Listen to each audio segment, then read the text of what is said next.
Hello friends, welcome to my channel @सरबरुसन दादा, जहां आपको ज्ञान मिलेगा सबसे ज्यादा। आज भी एक ज्योग्राफी का ही टॉपिक समझ लीजिए। बहुत ही इंपॉर्टेंट टॉपिक है और हमेशा हर एग्जाम में आता है, यूपीएससी से लेकर चपरासी तक। वेस्ट बंगाल में या फिर सेंट्रल का या किसी भी स्टेट का ये आएगा ही आएगा। ओके, तो आज हम लोग मेनली बात करेंगे एटॉमिक पावर, जितना भी इसका ये है उसके बारे में। ठीक है, एटॉमिक पावर, अच्छा न्यूक्लियर पावर रिसर्च सेंटर वगैरह सब डिटेल में बात करेंगे। बट सबसे पहले मैं बता दूं, ये बहुत बड़ा टॉपिक है, मतलब बहुत कुछ लिखा हुआ। ओके, तो गौर से सुनिएगा, नहीं तो कुछ भी समझ में नहीं आएगा। और आशा उम्मीद करते अगर अच्छा से सुन लीजिएगा या देख लीजिएगा तो शायद हर एग्जाम में ये काम कर जाएगा। सबसे पहला चीज, father of Indian nuclear programme, ठीक है, या फिर father of Indian atom programme किसे कहा जाता है? होमी जहांगीर भाभा। ओके, ये बहुत बड़े साइंटिस्ट थे। अगर आपने ये देखा होगा क्या उसका नाम, रॉकेट बॉयज, एक वेब सीरीज है, तब आप समझ में जाएंगे ये कौन है। Homi Jehangir Bhabha father of Indian nuclear programme कहा जाता है। अच्छा, ये जो न्यूक्लियर एनर्जी, एटॉमिक एनर्जी होता है, ये किस चीज पे काम करते हैं? ये फ्यूजन पर काम करते हैं। न्यूक्लियर फ्यूजन होता है और एक फिजन होता है। फ्यूजन आपका सूरज का जो ये है एनर्जी उसमें होता है, और फिजन में ये वाला एनर्जी प्रोड्यूस करता है। और मेनली यूरेनियम का जो आइसोटोप है 235, उसका जरिए से इसको बनाया जाता है, और प्लूटोनियम का भी। बट हाँ, लिथियम का भी धीरे धीरे मतलब बहुत रिसर्च चल रहा है, बहुत छोटा लेवल में चालू भी हुआ है। लिथियम का भी फ्यूचर बहुत ब्राइट है। तो ये न्यूक्लियर वाला मामला है, ये कौन सा डिपार्टमेंट इसको डील करता है? Department of atomic energy. गौर से सुनिएगा, DAE, department of atomic energy. इसका एस्टैब्लिशमेंट होता है 3 अगस्त 1954। 3 अगस्त। तो उस टाइम कौन थे प्रधानमंत्री? प्रधानमंत्री थे जवाहरलाल नेहरू जी। ओके, और तब से लेके आज तक हमेशा जो भी प्रधानमंत्री रहता है, ये डिपार्टमेंट ऑफ एटॉमिक एनर्जी उन्हीं का अंडर में रहता है। ये दो चीज देख लीजिएगा, डिपार्टमेंट ऑफ एटॉमिक एनर्जी और डिपार्टमेंट ऑफ स्पेस। ये हमेशा प्रधानमंत्री अपना ही हाथ में इसको रखता है। ओके, और पहला जो सेक्रेटरी थे वही होमी जहांगीर भाभा थे। और अभी मौजूदा जो सेक्रेटरी है ये DAE का, उनका नाम है डॉक्टर अजीत कुमार मोहंती। ये सब कुछ इनकम्बेंट्स में 3-4 आएगा, बहुत इंपॉर्टेंट है। और ये चेयरमैन भी हैं AEC की। AEC क्या है? ये एटॉमिक एनर्जी कमीशन है, जो कि डिपार्टमेंट ऑफ एटॉमिक एनर्जी का अंडर में ही काम करते हैं, मेनली यही काम करते हैं। ठीक है, और ये बना था 1 मार्च 1958। कंफ्यूज नहीं होना है, DAE बना था 1954 में और AEC यानी कि एटॉमिक एनर्जी कमीशन बना था 1958 में। ये वीडियो लंबा होगा हाँ, मगर देखिएगा। और उससे पहले इसका क्या नाम था? इंडियन एटॉमिक एनर्जी कमीशन, जो कि 1948 में बनाया गया था, वो भी नेहरू जी ने बनाया था। तब ये किसके अंडर में था? Ministry of natural resources and scientific research, जब 1948 में बना था। उसके बाद जब इसका 58 में इसका नाम चेंज किया गया एटॉमिक एनर्जी कमीशन, तब से ये DAE के अंदर में इसको रखा गया है। समझ में आया? अब पहला रिसर्च इंस्टीट्यूट, इंडिया का पहला रिसर्च इंस्टीट्यूट का नाम है TIFR, यानी कि Tata institute of fundamental research, Mumbai में है। और ये 1945 में बना था। होमी जहांगीर भाभा जो थे, वो उस टाइम के जो टाटा के चेयरमैन थे, JRD टाटा, उनको रिक्वेस्ट करते हैं रिसर्च इंस्टीट्यूट बनाने के लिए, मदद करने के लिए, तब ये बनाया जाता है। ओके, अच्छा, इंडिया का जो न्यूक्लियर पावर प्रोग्राम है या एटॉमिक पावर स्टेशन है, इसका जो देख रेख करता है उसको बोलते हैं NPCIL, nuclear power corporation of India limited, जो कि गवर्नमेंट ऑफ इंडिया का CPSE है। ठीक है, एक एंटरप्राइज है। और इसके जो CMD है, चेयरमैन एंड मैनेजिंग डायरेक्टर, उनका नाम है भुवन चंद्र पाठक। हमने 2 इनकम्बेंट का बात होगी अभी तक, एक तो एटॉमिक एनर्जी कमीशन का, DAE का सेक्रेटरी, दोनों सेम है। यहाँ पर अजीत कुमार मोहंती, और यहाँ पर nuclear power corporation of India limited का जो CMD है, उनका नाम है भुवन चंद्र पाठक। ठीक है, और NPCIL जो है, इसका अंडर में आज का दिन में 7 न्यूक्लियर पावर स्टेशन है, एटॉमिक पावर स्टेशन, और जिसमें 23 यूनिट है। ओके, और इसका टोटल कैपेसिटी अभी जो है मौजूदा, ये ऑपरेशनल वाला है, प्रपोज वाला भी है, कुछ तैयारी चल रहा है। और अभी जो मौजूदा कैपेसिटी इसका है 7480 मेगावाट इलेक्ट्रिसिटी प्रोड्यूस करता है। अच्छा, ये स्टेशन और यूनिट में क्या फर्क है? मान लीजिए मेरा घर है, ये मेरा घर है, ठीक है, तो ये हो गया स्टेशन। ठीक है, अब इसके अंदर 2 कमरा है या 2 रूम है, तो ये हो गया यूनिट। ठीक है, तो जब ये हम लोग नीचे आएंगे स्टेशन के बारे में पढ़ेंगे तो किसमें कितना यूनिट है वो भी बताएंगे। तो टोटल 23 है। और ये जो NPCIL है ये बना था 17 सितंबर 1987 में, और इसका भी हेडक्वार्टर मुंबई में ही है। ठीक है। अच्छा, अब हम लोग दो तीन ये देख लेते हैं, एब्रिविएशन देख लेते हैं, ये इंपॉर्टेंट काम आएगा। BWR, BWR का फुल फॉर्म होता है बॉइलिंग वाटर रिएक्टर। PHWR इसका फुल फॉर्म होगा pressurised heavy water reactor, heavy water.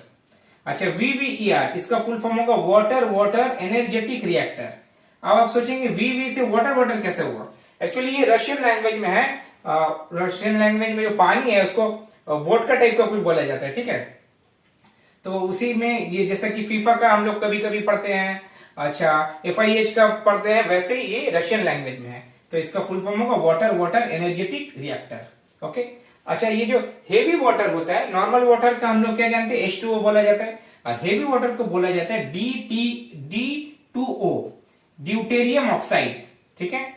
अच्छा, पूरा इंडिया में अगर देखा जाएगा तो मोटा मोटी ये जो एटॉमिक पावर वाला मामला है, जो एनर्जी जनरेट होता है इलेक्ट्रिसिटी, ये 5वां नंबर में आता है। सबसे ज्यादा कौन प्रोड्यूस करता है? कोल, मगर हाँ उससे कार्बन डाइऑक्साइड भी बहुत निकलते हैं, ग्रीन हाउस गैस बहुत ज्यादा ये होता है। अच्छा, उसके बाद गैस, 3 में आता है हाइड्रो इलेक्ट्रिक, 4 में विंड, और 5 में न्यूक्लियर। ओके, तो ऐसा सवाल पूछा जा सकता है जो इंडिया में ये जो एटॉमिक पावर है या फिर न्यूक्लियर पावर है, ये कितना नंबर में आता है एनर्जी जनरेशन में? 5 नंबर में आता है। ओके। अब आते हैं अप्सरा। गौर से सुनिएगा, इसमें 2-3 तो मामले हैं। अप्सरा जो था वो पहला एक्सपेरिमेंटल न्यूक्लियर रिएक्टर है इंडिया का। गौर से सुनिएगा, एक्सपेरिमेंटल न्यूक्लियर रिएक्टर। और ये अप्सरा नाम कौन दिया था ये भी पूछा जा सकता है आपको। जवाहरलाल नेहरू जी नाम दिए थे। और ये बार्क क्या है? बार्क का फुल फॉर्म होता है भाभा एटॉमिक रिसर्च सेंटर। ठीक है, वहीं का जो ट्रॉम्बे है, ट्रॉम्बे का जो सेंटर है, वहीं पर इसको बनाया गया था ये रिएक्टर को। ठीक है।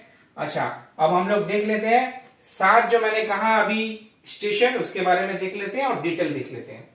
तो इंडिया का पहला एटॉमिक पावर स्टेशन कौन सा है? Tarapur atomic power station, TAPS, taps. और ये किसका मदद से बना था? ये अमेरिका, US का मदद से यहां पर बनाया गया था। इंडिया US का कोलैबोरेशन था। और इंडिया का पहला एटॉमिक पावर स्टेशन है। और ये क्या था? अप्सरा पहला एक्सपेरिमेंटल न्यूक्लियर रिएक्टर था, यानी कि यूनिट था। ठीक है। और ये है स्टेशन है। समझ में आ गया आपको? और ये कब बनता है? 28 अक्टूबर 1969 में ये बनता है, तारापुर एटॉमिक पावर स्टेशन, जो कि महाराष्ट्र में है। ठीक है। और यहाँ पर टोटल 4 यूनिट है। जैसे कि मैंने कहा अभी स्टेशन 7 है, 4 यूनिट है। अभी देखिए 23 गिना दूंगा।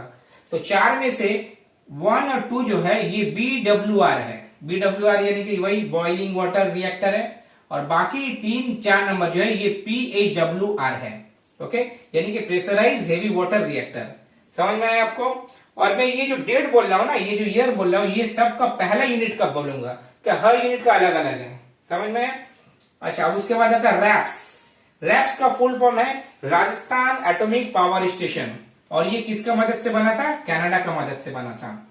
और ये राजस्थान का रावत भाटा में है, इसीलिए इसको बोला जाता है रावत भाटा एटॉमिक पावर स्टेशन भी बोला जाता है। ये क्या है? राजस्थान में है। और ये इंडिया का पहला PHWR है। PHWR का मतलब अभी मैंने बताया प्रेशराइज हेवी वाटर रिएक्टर। ये पहला, इसका जो यूनिट था ये पहला बनता है।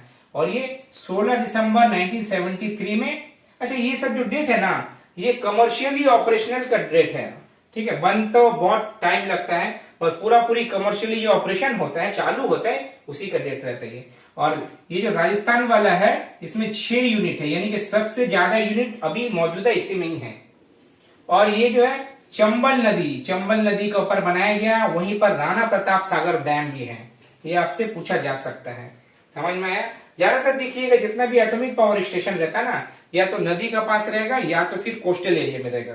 क्यों? के लिए पानी बहुत इंपॉर्टेंट है। न्यूक्लियर जो फिजन होता है उससे तो डायरेक्ट नहीं आता ना इलेक्ट्रिसिटी, उसका जरिए से ना हीट जनरेट होता है, उसी से पानी को बॉईल किया जाता है। ओके, वहीं से फिर इलेक्ट्रिसिटी को बनाया जाता है। अच्छा, तीसरा में मैप्स, यानी कि मद्रास एटॉमिक पावर स्टेशन। और ये इंडिया का इंडिजीनियसली, माने इंडिया का अपना बनाया हुआ पहला पावर स्टेशन है ये एटॉमिक पावर स्टेशन। और इसको ये कहां पर है? कालपक्कम, तमिलनाडु में है। ठीक है, इसीलिए इसको कालपक्कम भी बोला जाता है। और ये 17 जनवरी 1984 में चालू किया गया था और इसमें 2 यूनिट्स हैं। ठीक है, अभी तक देखिए कितना यूनिट्स हो गया, यहाँ पर 4 तारापुर में, अच्छा राजस्थान वाला में 6, 10 और मद्रास वाला में 2, 12 हो गया। ठीक है, अच्छा ये जो है कालपक्कम, यहीं पर कामिनी, ये भी एक रिएक्टर है। ये पूरा वर्ल्ड का पहला रिएक्टर था जो कि यूरेनियम का आइसोटोप 233, ज्यादातर 235 यूज होता है, ये पहला रिएक्टर था जो कि यूरेनियम का आइसोटोप 233 का यूज करके इसको बनाया गया था। और यहीं पर आपका Indira Gandhi centre for atomic research भी यहीं पर है। कहां पर है? कालपक्कम, तमिलनाडु। अच्छा, उसके बाद 4 नंबर में आता नैप्स, यानी कि नरोरा एटॉमिक पावर स्टेशन, ये उत्तर प्रदेश में है और ये 1 जनवरी 1991 में ऑपरेशनल हुआ था और यहाँ 2 यूनिट्स है। ओके, समझ में आएगा आपको? 12 2 14 हो गया। अच्छा, अब आता है कैप्स, ये इंपॉर्टेंट है। काकरापार, काकरापारा बहुत कोई बोलता है बट ये है actually Kakrapar atomic power station और ये गुजरात में है। कौन सा नदी में है? ये तापी रिवर में है। 6/5/1993 में इसका पहला यूनिट चालू हुआ था और यहाँ टोटल 3 यूनिट है। समझ में आया आपको? अच्छा, और ये अभी रिसेंटली, यानी कि जब ताजा खबर है 3 महीना पहले का, ये किसी न किसी एग्जाम में जरूर आएगा। इसी का जो तीसरा यूनिट है, ये देख लीजिए, इसका जो तीसरा यूनिट है ना, ये मतलब चालू किया गया फुल्ली ऑपरेशनल में 30 जून 2023 में और 700 मेगावाट जनरेट करने वाला ये इंडिजीनियसली बना। ओके, आपको सवाल में पूछा जा सकता है इंडिजीनियसली 700 मेगावाट इलेक्ट्रिसिटी जनरेट करने वाला न्यूक्लियर पावर स्टेशन कौन बना? यही काकरापारा का तीसरा यूनिट, सॉरी हाँ, काकरापारा का तीसरा यूनिट। ठीक है, ये पूछा जा सकता है। अब आता है केजीएस, केजीएफ नहीं, केजीएस। केजीएस का फुल फॉर्म है काइगा जेनरेटिंग स्टेशन। ये भी एटॉमिक पावर स्टेशन है और ये कर्नाटका में है और इसका पहला यूनिट चालू होता है 16 जनवरी 2000 में। ठीक है, और यहाँ पर भी 4 यूनिट है और ये काली रिवर में बना हुआ है। अब last but not the least, ये है केकेएनपीएस। केकेएनपीएस का फुल फॉर्म है कुंदनकुलम न्यूक्लियर पावर स्टेशन, तमिलनाडु में है ये भी, यानी कि तमिलनाडु में 2 हो गया। ठीक है, सवाल आ सकता है कौन स्टेट में 2 है। ऑपरेशनल है सब ये, जो कि अभी चल रहा है। ये बनते हैं 31 दिसंबर 2014 में। ठीक है, और यहाँ पर 2 यूनिट्स है और दोनों यूनिट हजार मेगावाट पावर इलेक्ट्रिसिटी जनरेट करता है, जो कि इंडिया का हाईएस्ट प्रोडक्शन है। तो आपसे पूछा जा सकता है एटॉमिक पावर स्टेशन में सबसे ज्यादा प्रोडक्शन कहाँ होता है? यही कुंदनकुलम न्यूक्लियर पावर स्टेशन में होता है। हजार का 2 यूनिट है यहाँ पर। और ये कौन सा टेक्निक से होता है? VVER, जो कि रशिया का कोलैबोरेशन से बनाया गया था। VVER वही वाटर एनर्जेटिक रिएक्टर। समझ में आया? ये सब ऑपरेशनल है, सातों का साथ। अब देखिए 23 कैसा हो रहा है। तारापुर में कितने गिने थे हम लोग? 4, राजस्थान में 6, 10, उसके बाद मद्रास में कालपक्कम में 2, 12, और उसका बाद आ गया नरोरा में 2, 14, अच्छा काकरापार में 3, 14 3 17, उसके बाद फिर केजीएस यानी कि काइगा में 4, 17 4 21, और ये तमिलनाडु वाला जो कुंदनकुलम, इसमें 2, 21 2 23 हो गया ना। अब जो 9 है ना, बाकी 9 अभी अंडर कंस्ट्रक्शन है। बहुत सारा प्रपोज भी है मगर ये काम भी चालू हो गया, काफी दूर पहुंच गया। अब मैक्सिमम जो ये 9 बनने वाला है, इसमें बोला जा रहा है 7500 किलोवाट ये मेगावाट जनरेट किया जाएगा। ठीक है, मेगावाट हो गई है, मेगावाट इलेक्ट्रिसिटी जनरेट किया जाएगा 7500। और मैक्सिमम जो है ये जो 7 है ना, इसी का अलग अलग यूनिट बन रहा है। खाली एक अलग है, उसका नाम याद रखिएगा, जो कि गोरखपुर, उत्तर प्रदेश वाला नहीं, हरियाणा वाला गोरखपुर। यहाँ पर ये 2 यूनिट बनने वाला है 700 मेगावाट का। और कौन सा टेक्नोलॉजी यूज किया जाएगा? PHWR, यानी कि प्रेशराइज हेवी वाटर रिएक्टर। ठीक है, अब बार का फुल फॉर्म मैंने कहा भाभा एटॉमिक रिसर्च सेंटर, और इसका डायरेक्टर का भी नाम जान लीजिए। इसका डायरेक्टर का नाम है विवेक भासिन और इसका हेडक्वार्टर मुंबई में है। 1954 में इसको बनाया गया था और पहले जो इसका डायरेक्टर थे वही कौन? होमी जहांगीर भाभा। ओके, अगर ये वीडियो आपको अच्छा लगा हो तो इसे लाइक करें, शेयर करें, सब्सक्राइब करें। प्यार बांटे, खुशियां बांटे, ज्ञान तो जरूर बांटे।